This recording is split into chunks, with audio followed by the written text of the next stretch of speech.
What's up, Sean from Hawaii, man? How you feeling? What's up, Jason? Thanks for having me on your show, man. I appreciate it. No problem. Appreciate you stopping by. We get some other people on here talking Steelers, so everybody don't have to hear my voice yap a million miles a minute. But anyway, Sean, what's up, man? How'd you become a Steeler fan? And tell us a little bit about yourself, man. Okay, yeah, I became a Steelers fan way back in the day. First of all, I'll let you guys know that I grew up on the West Coast, Northern California, and Nice. back buddy was either Oakland Raiders where I come from or San Francisco 49ers. And back then when we were young, it was all Joe Montana, Jerry Rice, Ronnie Lott. They were crazy good, so everybody had those jackets. Now, do you remember when it was all starter jackets back in the day? Everybody wanted the starter jacket, yeah? Amen. Yes, I had one. I had a Green Bay Packers one, actually. That's crazy. And look how you are now. You're a Steelers fan just like me. Right. So, That's it. so my mom asked me what jacket you want to go with, and I said, you know what? I want a Niners jacket with Joe Montana because I wanted to be like everybody else. I didn't really follow the game, so she ordered me up that jacket, and in the mail came they messed it up. Came a Pittsburgh Steelers jacket, and I thought it was way cooler. I liked the colors. It had a big fat logo on the back, just Steelers, and on the front just said Steelers right there. And I rocked it, and I've been rocking with this team ever since, bro. Nice. That's a cool ass story. Hey, you just accidentally stumble into the Pittsburgh Steelers. What's up, man? The gamer guy. What's up, man? I see you put it in there. But Sean and I, we're going to talk Steelers. We're going to talk a little bit about how the keys to victory for the Steelers and what they need to do to have a little bit of success tomorrow against the Arizona Cardinals. And that's a cool ass story from Sean talking about how he stumbled into being a Steelers fan. And hey, man, we take them all. We take everybody. And that's cool. Being on the West Coast, getting involved with an East Coast team. Have you ever been to a Steeler game? No, it's actually my bucket list. I got to go to Three Rivers. I got to go hit up. I still call it Heinz Field. I got to get there. Yeah, dude, it's amazing, an amazing experience. I've been to some AFC Championship games, all that kind of stuff. So pretty wild, man. I went to one actually AFC Championship game against the Jets, and it was so cold that my dad actually stood in the bathroom under the heater while the whole AFC Championship game was going on. So that's how cold it really was. When you're tailgating inside the tent, man, that's when it's really cold. But yeah, it's not your Hawaii weather. We'll say that for sure. But hey, yeah, we'll probably. What? Man, yeah, what were you gonna say? I was gonna say, although Hawaii does have snow right now, right here on the Big Island. Wow, hey, ain't that some shit? That's crazy. I never thought that. Oh yeah, I guess you guys have mountains and stuff like that, so that's Top pretty of the cool. volcano, yeah. That's it. So hey guys, if you're viewing, you'll be able to see it now live. If not, you'll be able to see it later. We'll upload it into a different video too, or you can go into the live section on the channel and check it out.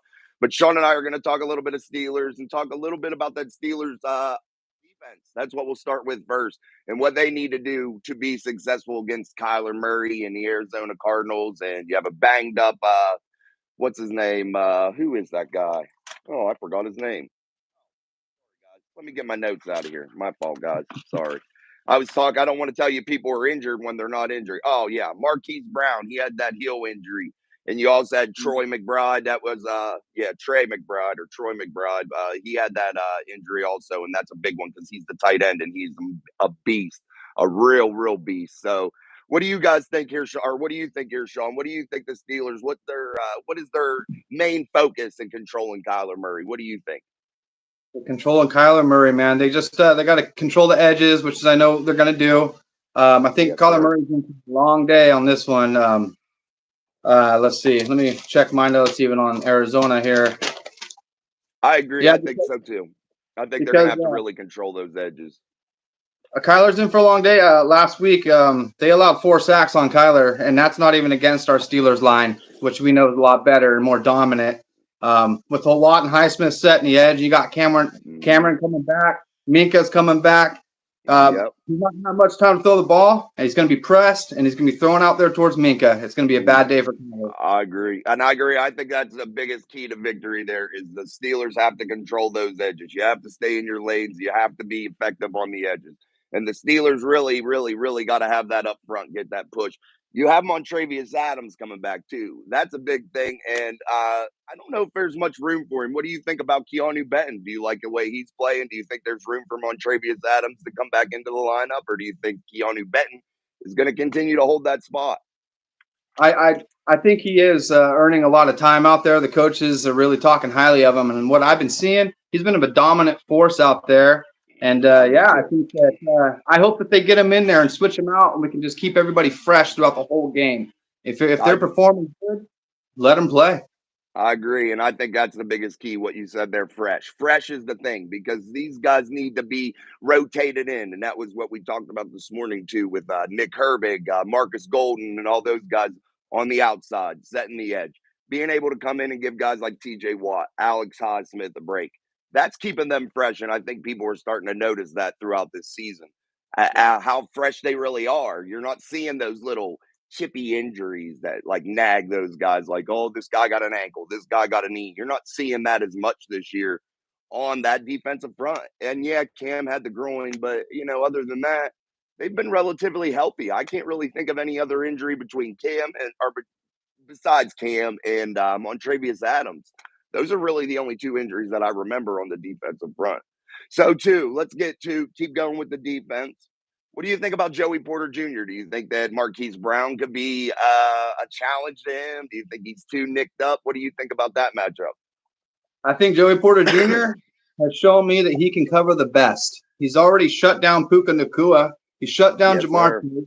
And I'm sure there's a few others that I didn't even write down here in my notes that I was really impressed with. I don't think anyone in Arizona is going to be able to outrun or even just put Porter. I agree. I agree. Yep, your voice went up there. But I agree. Joey Porter Jr. is super lengthy, man. Super lengthy, super fast. I think he can really control anybody's number one for sure. Is your voice on there? Yeah, I think I fixed Okay, it. Yeah. I got you. Okay, good. But no, I think Joey Porter Jr. has really shined, and we keep talking about that Steelers rookie class of 2023, and there hasn't been one since the 70s, in my opinion, that's been this good because they have so many guys contributing. Joey Porter Jr., Keanu Benton, I mean, just over and over, just guys coming in, and I like Corey Trice, who hasn't even played, and I think he'll be big next year too. And I was just I think saying. that'll add. Yeah, I agree, man. I think he's going to be a good player, and I think that Patrick Peterson and Levi Wallace are just a good bridge until they get that thing going with Corey Trice. But all right, guys, put in the comments anything you guys think about the defense. We're going to keep talking about them a little bit. Also, what do you think about Minka coming back? That's huge, if you ask me. That's monster. Minka Fitzpatrick, All Pro. I think he's going to have a big day because Kyler Murray back there being short, having to throw on rhythm, having to throw on timing. I don't know if he'll be very accurate. And a guy like Minka Fitzpatrick can really, really make the game switch real quick and in a hurry. What do you I think think about Minka's return? I think he's chomping at the bit and he's ready to get out there, man, because he knows that Kyler's going to be running for his life. He's not going to have much time, and this is a great opportunity for Mika to come back in the game and make a big impact. I agree. I agree. No doubt about Minka. Just he's something special, and I think people, since you haven't seen him for so long, I think people probably forget like just really how good Minka Fitzpatrick is. But let's Yeah. talk about somebody that was filling in for the Minka type role, doing the Minka type things, and that was Trenton Thompson. Trenton Thompson played real good football, super good football, and I think he's earned himself some snaps, and I think he's earned himself the ability to be inside that defense on a regular basis. You've seen the interception in Cincinnati, that big pick. I know he was playing against Browning, whatever, but that's still an NFL quarterback nonetheless. And he picked the ball off and he made a big play and switched the momentum for the Pittsburgh Steelers. But do you think that Trenton Thompson deserves to have some snaps, or do you think they should just kind of put him to the bench, special teams kind of deal, and just put him in when needed? I honestly, I feel like he's earned himself some snaps, man. He's been out there. He showed that he's not being fooled by any quarterback. He's he's locking down the backfield and he's making big plays as we saw. I mean, I agree. Kazi was starting to show up too, but unfortunately he got hurt, and I think the Mhm. Steelers found a good treasure within Thompson that they weren't aware of before, but they're seeing it now. All right, out of San Diego State, a young guy that's just he's a big hitter. He'll come down, he'll hit. He's ball savvy. He can definitely go after the football. And I think that the Steelers, this is my theory, and you tell me if I'm wrong here or if you don't think the Steelers will do it. But I think as we get going here toward the playoffs, the Pittsburgh Steelers are going to start playing some more packages that are a lot different than what we've seen here in the first half of the season, and maybe even against these teams that they should beat. Uh, like just mixing it up. You have Minka coming back. You have Nick Herbig who's playing lights out. You have guys, Walker that's come on that can play, Miles Jack that can come in. You have Trenton Thompson that's played now pretty good. I think that they're going to have some more exotic packages and be able to blitz and be able to cover all over the field in places that other teams really haven't seen, especially on tape. I just think that that's going to be a real difference maker. Being healthy going down the road. I don't know what you think about that, but I really do think that they're going to be able to do some different things. I think so too. Bringing back Minka is going to help out a lot with that because he's had a few years to be back there learning that playbook, and he can help the Mhm. defenders out that may not understand these plays as much. So it's good to Mhm. have a leader out there that's been with the team for a long time, kind of like Cameron Hayward. When he's on Agreed. the field, that line works a whole different. They have a lot more confidence, and I think with Mhm. Minka there, that's going to give our DBs a lot more confidence. So they're And going to that run. communication, yeah, that communication level with Minka brings back, not to interrupt you, but that communication, whoo, that's big in the NFL. Setting people up, knowing your assignment, knowing where to be, and a quarterback in the backfield like Minka Fitzpatrick in the defensive backfield is that's special, real special. And I think people take it for granted here in Pittsburgh because they've had some quality defenders over the years, and you have the best defender in the world in TJ Watt. Even Mike Tomlin said that. But yeah, let's get off of Minka. We know he's going to make a big impact. We know he's going to do good. We have KZ back there going to do well. He's going to do good. But what about that inside linebacker room? Do you think that they've mended their fences enough now that they've added Walker, Miles Jack, guys like that? To go along with the Landon Roberts? And do you think that they're going to continue to play steady as they have in Cleveland? They didn't let up much in the pass game. Oh, excuse me, or the run game. And yeah, and Sunday against the Bengals, they didn't allow a lot in the run game or the pass game either. And a Landon Roberts really coming downhill and hitting people. Do you think that they're going to continue to shine? I feel like Landon Roberts is going to continue to shine for sure. I Mm-hmm. am curious to see how Miles Jack is going to step up because Mm-hmm. what I saw from him in the previous years, it felt like he was struggling a lot to make a lot of those tackles. And I'm hoping that he comes out there and plays with a fire like what I've been seeing like last week against Cincinnati. They Mm-hmm. were just all over Landon Roberts. He was everywhere. He's a menace. I love that guy. No doubt. True veteran, man. A real true veteran presence in there, wearing the green dot, really making calls and being big time for the Steelers.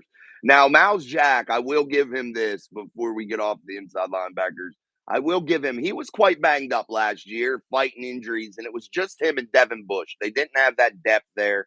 They didn't really have what they needed inside that room. And I feel like this year, even with the injuries to Quan Alexander, which is huge, Cole Holcomb, which is huge, I still feel like they've gotten better at that position, even with the big injuries. That's what's crazy about it. But we'll see how Miles Jack does. We'll see if he can get back on track. And glad to have him back at least. I don't know what he was doing. He was out there. I think he was cutting dog hair or something. I don't know what he was doing. He's doing all types of crazy stuff. So who knows, man? That's how crazy the NFL is. Where you're on the street one day, and the next day you're back inside a NFL locker room. You know, that's nuts. But all right, guys, we're talking about the defense a little bit. We talked about what they need to do. Control the edges, stay in your lane, stay home, do your job, take care of your assignments, force Kyler Murray into those untimely mistakes. I mean, that's just really where we're at. So we're gonna move over to the offensive side of the ball. Talk a little bit about that. Kenny Pickett a little bit, that run game, that offensive line, just what they're doing better, what they need to still improve on. So my thoughts are, I thought they improved a great deal. Yeah, they gained 400 yards. That's cool, whatever. But the points still were lacking. But I think the points are going to come. And I don't know if tomorrow will be a huge score because I think they're going to play a lot of the run game. I do think that. But I still think they're going to be able to put up like 21 points, 24 points. I still think that. We'll give our predictions, guys, at the end. So everybody can do that too, or wait for that also. But what do you think about this Steelers offense? What do you like about it? What don't you like about it? Where do you think they need to improve? Well, I think that Steelers need to improve on the red zone because last week they were 1 for 5 in the red zone, and that to me, I feel like Tomlin's going to see that, and I have a feeling they worked on that this week. That's my guess. They were 8 for 17 on third down conversions also last week. I would like to see improvements on that as well. If they can just work on those two things alone, there's no chance. I feel there's no chance Arizona will have in this game. But yeah, they got to light the scoreboard up. I A agree. They little got bit to get one of those games. We need to not have an anxiety attack at the end of the game for one time. That would be a plus. You're I right about know. that. What do you think about Pat Fryermuth's performance last week? I know I loved that performance, 120 yards in the air. Kenny Pickett's favorite target of the day. Kenny spread it around to 9 different guys. But what do you think about Pat Fryermuth? What do you think about how he came out and played after injury? I think that that was the best tight end performance I've seen with our team in years. And I hope that was just a glimpse of what's to come. I want to see that every single week. And I think that Kenny Pickett built a big trust bond between last week. And that's going to be his safety net now. He's going to be looking to hit Fryermuth a little bit more. I agree. And that opens up that middle of that defense up big time. And when we're talking about this offense, those linebackers for the Arizona Cardinals, they like to over pursue, at least on the tape that I watched. I feel like they're constantly coming too far forward, too far to one side or whatever. They're just over pursuing all the time. And I think that could be big for Kenny Pickett, especially when you're working with that tight end across the middle. That's huge, totally huge. And I think also Kenny Pickett having a guy like a Heath Miller, like Ben had, that's big. When you have that bails you out of a lot of situations, big time situations, and gets you ahead of the chains, moving the chains, and that's the name of the football game. And I think you were right about that red zone. And I think sometimes they don't get cute enough. I know people say they don't get too cute, but maybe they don't get cute enough down there because they do run the ball over and over and over. Maybe throw the ball. I mean, I don't know. Mix it up. What do you think? Do you think that they're too predictable inside the red zone? Man, I've been kind of trying to put my finger on that, what the problem is. And I'm not really sure exactly what the problem is. That's why I feel like Mike Tomlin's going to come in and he's going to address that and fix it. I've been wondering if it's like a mental thing with Kenny Pickett. Maybe he's got some Matt Canada PTSD or something. That It was a could be. horrible. It could That was be. hard to watch. Yeah, but No doubt. It could be, definitely. but I For think it's sure. going to open up more because if you think about what the Cardinals did last week, they allowed 228 yards rushing last week to those Yeah, a running backs. lot. Yeah, a with lot. Najee and Jalen Warren coming out there, especially with I'm not trying to change the subject, but on that note with the red zone, I think that they're going to really push the ball with our running backs, which is really going to keep the defense on their toes. You got, like you said, Fryermuth right there. I feel like this is the week, man. We're going to see 30 points. We're going to see the scoreboard get lit up. We're going to see our defense come together. We got Minka back out there, like you say. Kenny Pickett, that had to be a huge confidence builder, last week. I think he's going to be slinging that ball a little bit harder. I agree. I think he's going to slowly now progress. I really have been a Kenny Pickett advocate the whole way through since he's been drafted. I'm super excited about him being drafted, and the more I watch him play, I still feel like he's not an elite guy. I don't think he'll ever be an elite guy, but I think he can be a good player, a serviceable player, a guy that can win, and that's really Yeah. all you're asking for. A guy that can win football games, a guy that's going to be able to carry you here and there. He's not going to wow you with stats, but he's going to get it done, and that's the biggest thing.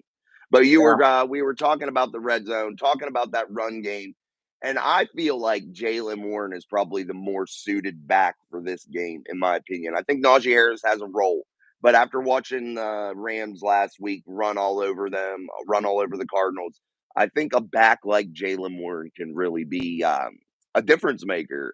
What do you think, Najee or Jalen? What do you think would be the better back suited for this Sunday? I think I love the 1-2 punch with both of them. To be honest, I Yeah, me like that too. Jalen hits the hole hard. He's running downhill all the time. And honestly, Hmm. last week what I saw Najee doing for the first time was it looked like he was running downhill. he was hitting defenders and just throwing them 3 yards off of him. And he drove that pile of all their defenders that looked like another 10 yards. Mm-hmm. Honestly, Jalen running the ball so well might have lit another fire in Najee because he might be fighting for his first string job too. That's And money right.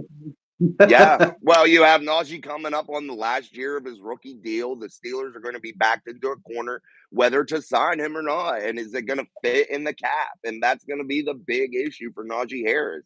The league has set the trend. They don't want to pay running backs. And I think Najee Harris, if depending on Jalen Warren's performance and what they do across the board in other situations and other positions, I don't know if they'll have that kind of money that they want to invest in Najee Harris. Is he Yeah. worth $8-9 million a year? Is he just a $2-3 million a year guy? Can you get by with a guy like Jalen Warren, which I think he'll need a contract too because he was an unrestricted, I think like rookie deal type thing. To where when he came in there, I think that possibly his deal would expire at the end of this year, and I think they would have to rework something with him. We'll have to do a little bit more research on that one. Talk about that in a different show. But let's get out of that run game a little bit. But I do think that, like you said, Najee Harris, Jalen Warren, that 1-2 punch is super effective, and I don't think they need to abandon it. I just like Jalen's run style against that defense, the way they over pursue a guy like him, hit the holes, burst, break free for big runs. I think that could be effective. But I like both of them also. I can't disagree with that at all. Talk a little bit about the offensive line. We saw a little bit better performance. I thought Mason Cole, I've dogged him all season, on the channel. He's just, in my opinion, not played well. There's a lot of pressure that comes up that middle of that offensive line, and that's horrible. We're used to anchors in the Steelers offensive line at center, big name players, and we've never really had a true deficiency at that position. But what do you think this offensive line has done? Do you think they're gelling enough? Do you think that they're coming together enough to make a late season run for that division title and get in the playoffs? I feel like they are going to make a good push, and I feel like they have gelled a lot. I was watching some tape on the offensive line last night, and they all were pushing that defensive line back 2-3 yards, except for one person, Darnell Washington. All of his defenders were about 10 yards behind because he was just manhandling everybody the whole game. I love it, Mhm. man. Him and Broderick Jones, they changed that whole line. And I also like, is it Samalu? Is it his Yeah, name? Isaac. Yeah, Isaac? Samalu. Hmm. He's a stud. These For guys are sure. awesome. And For yeah, sure. that's the weak link though. Like you said, the center. If they can get him to just start, I don't even know, maybe add a few weights to his push. I don't know. But Something. he's got to step up like the rest of them, and I hope that he can. I agree. In the center position, we all got to realize is a tough spot. You're calling out a lot of calls. You're calling out a lot of protection schemes. You're listening to the quarterback to change those protections, calling out different blocking assignments. We all get, that's a tough position to play in the NFL. You have to be good. That's why Kendrick Green didn't work there. He's undersized, possibly maybe didn't make all the calls. I don't know, but he didn't seem to work out. Now we're at Mason Cole, and I just think that he needs to step up. We'll see. I'm not sure what the answer is. Maybe we can have anybody that's in the channel watching. If you're an offensive line guru, put in there what you think could happen if Mason or what Mason Cole needs to do to improve. Because I'm at a loss for words. But you talked about Darnell Washington. That guy is a beast. And you said him and Broderick Jones teamed together. They've done some special things, I think, so far. And it's like having an extra lineman out there. But I think one thing, and I don't know what you think about this, but do you think that they don't utilize Darnell Washington enough? Do you think that maybe they need to get him more involved in the game plan? They hit him early last week with the big pass, but then went away. They didn't go back to him. What do you think? Do you think they need to utilize him a lot more in that pass game? I think he should be out there a lot more.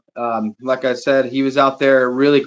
He was the reason those holes were opening up as much as they were. And if you noticed, a lot of the times when they were running the ball, when Darnell Washington was out there on the line, they were running behind him, which Hmm. also which kind of caught my attention because if I'm noticing that, Arizona is too. So I expect to see them actually changing it up a little bit. I expect them to run on the opposite side of Darnell maybe a little bit But it's kind of hard to want to do that when he's throwing men around 10 yards behind the line with one arm.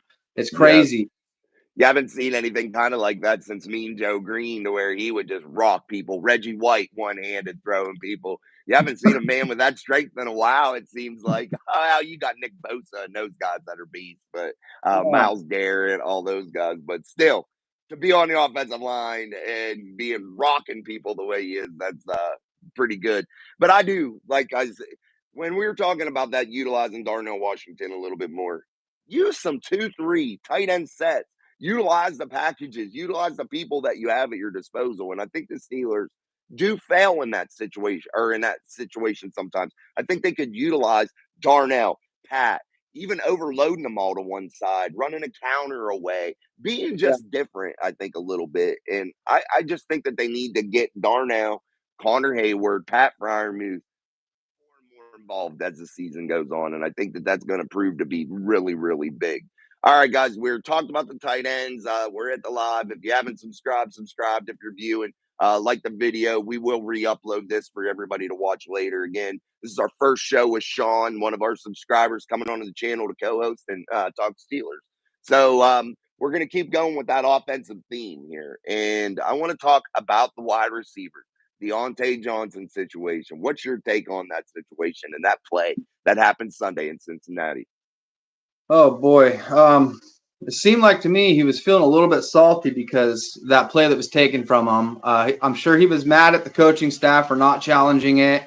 But you got to leave your emotions on the sideline. He could have talked to the coaching staff watching film. He could have raised his hand while they were watching that play and said, "How come that was not challenged? I just want to know because that upset me." But on the Right. field, you got to go 100% until you hear that whistle blow. I mean, we know, we played football, and that's what we're told from a young kid all the way Yeah. up. You go hard 100% until you hear the whistle blow. And he walked out there. He didn't even touch the defender to even block. The run was No. coming off the side, and he did nothing. I'll try not to go on a tangent with it, but that really I got have under me. 3 times already. So I've gotten comments and said I have the dumbest take in America on it. And I'm like, dude, I don't know what you're saying.